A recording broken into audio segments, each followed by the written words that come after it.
Segundo o historiador romano Tito Livio, Roma foi fundada por Rômulo, irmão gêmeo de Remo. A partir do seu relato, muitas histórias seguiram a respeito de Rômulo e Remo. Uma delas conta que os dois eram filhos da sacerdotisa Rhea Silvia, que atribuiu a paternidade ao deus Marte, herdeiro do reino de Alba Longa. Mas Anúlio, seu tio, queria ocupar o trono e mandou jogá-los no rio Tibre. Encontrados por uma loba que os amamentou, os irmãos foram criados pelo pastor Faustulo e sua mulher Laurentia e tornaram-se adultos fortes e corajosos. Proclamados reis, acabaram disputando o poder e, durante um conflito entre os patrícios de um e de outro, Remo foi morto. Assim, Rômulo tornou-se o único chefe e a nova cidade foi chamada de Roma.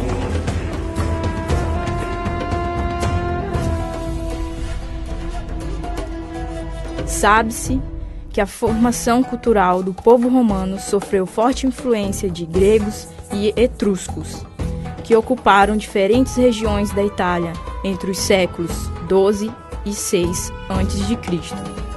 Os romanos receberam dos etruscos a ideia de que a arte deve expressar a realidade vivida. Dos gregos, herdaram a visão de que a arte deve expressar um ideal de beleza.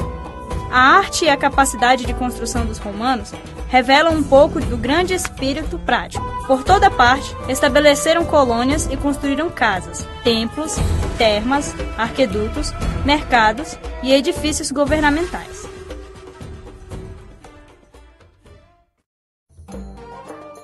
A escultura é uma forma interessante de observar a influência de etruscos e gregos. Realistas e práticos, como os etruscos, os romanos produziram na escultura figuras muito próximas da pessoa retratada. Como os gregos, produziram também manifestações em suas obras uma beleza humana ideal. A preocupação dos escultores romanos em representarem figuras de fácil identificação é notada também nos relevos de monumentos comemorativos. O arco foi um importante recurso de arquitetura que os romanos conheceram com os etruscos e empregaram em muitas de suas obras.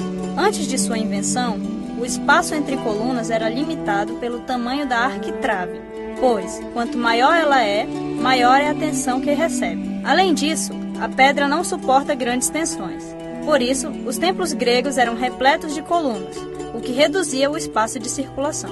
O arco permitiu ampliar o vão entre as colunas, pois neles as tensões têm distribuição mais homogênea. O conhecimento dos romanos sobre o arco e sobre a construção de abóbadas possibilitou-lhes criar amplos espaços internos, livres de colunas. O Panteão é o melhor exemplo dessa diferença da arquitetura romana em relação à grega. A grande variedade de deuses existentes em todo o império, esse templo, com sua planta circular fechada por uma cúpula, cria um local isolado do exterior. Era nele que o povo se reunia para o culto. Essa nova concepção arquitetônica do templo, séculos mais tarde, influenciaria a ideia do templo no cristianismo. Com o emprego de arcos e abóbadas, os romanos construíram amplos edifícios, sobretudo anfiteatros, para abrigar muitas pessoas. Os anfiteatros romanos foram importantes também para as lutas dos gladiadores, espetáculo muito popular e que podia ser apreciado de todos os ângulos. O anfiteatro romano possuía um espaço central em forma de elipse, onde se dava o espetáculo. Em volta dele ficava o auditório, composto por um grande número de fileiras de assentos que formavam uma arquibancada. Assim, era o Coliseu, o mais belo dos anfiteatros romanos. Externamente, o edifício era ornamentado por esculturas que ficavam sobre os arcos e por 3 ordens de colunas gregas. Essas colunas eram, na verdade, meias colunas, pois ficavam presas a estruturas das arcadas. Não tinham, portanto, a função de sustentar a construção, mas apenas de ornamentá-la. Erguido no século I a.C., esse aqueduto de 50 km de extensão tinha por fim levar água para Nimes, cidade que hoje pertence à França. A parte mais extraordinária da construção é a ponte sobre o rio Gardão, com 48 metros de altura, 3 ordens de arcos e apoiada em pilares cravados nas rochas. A obra continua de pé até nossos dias, o que prova a qualidade técnica da engenharia romana.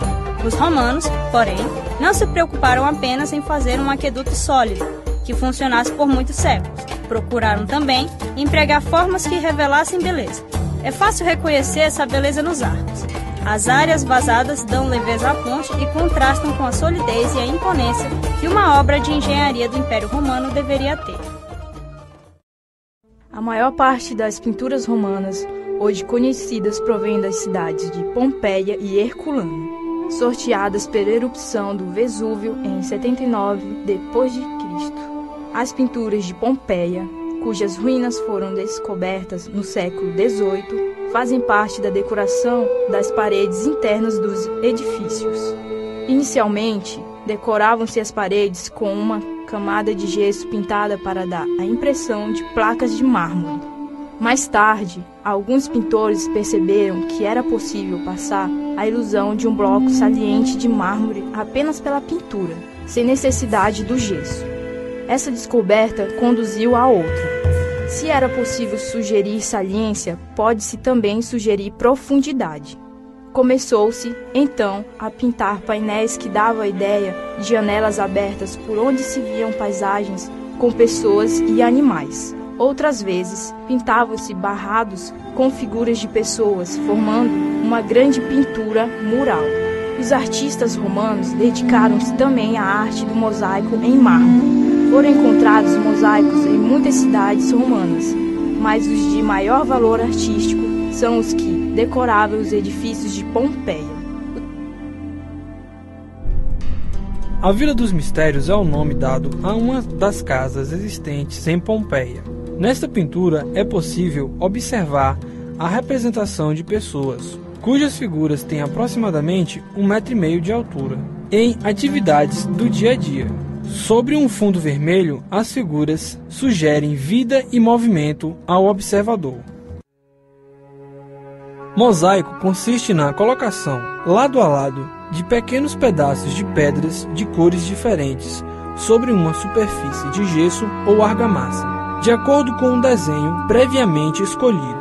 A seguir, a superfície recebe uma solução de cal, areia e óleo que preenche os espaços vazios, fixando melhor os pedacinhos de pedra.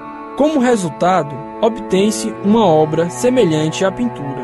Os gregos usavam os mosaicos principalmente nos pisos, já os romanos utilizavam em decorações, demonstrando grande habilidade na composição de figuras e no uso de cor. Esse mosaico representa o encontro de 2 reis, Alexandre o Grande, da Macedônia, e Dário III, da Pérsia, durante a Batalha de Issos, 333 a.C. Observe o efeito de profundidade conseguido pela distribuição das figuras que compõem a cena. Os cavalos, em primeiro plano, e os reis, mais afastados.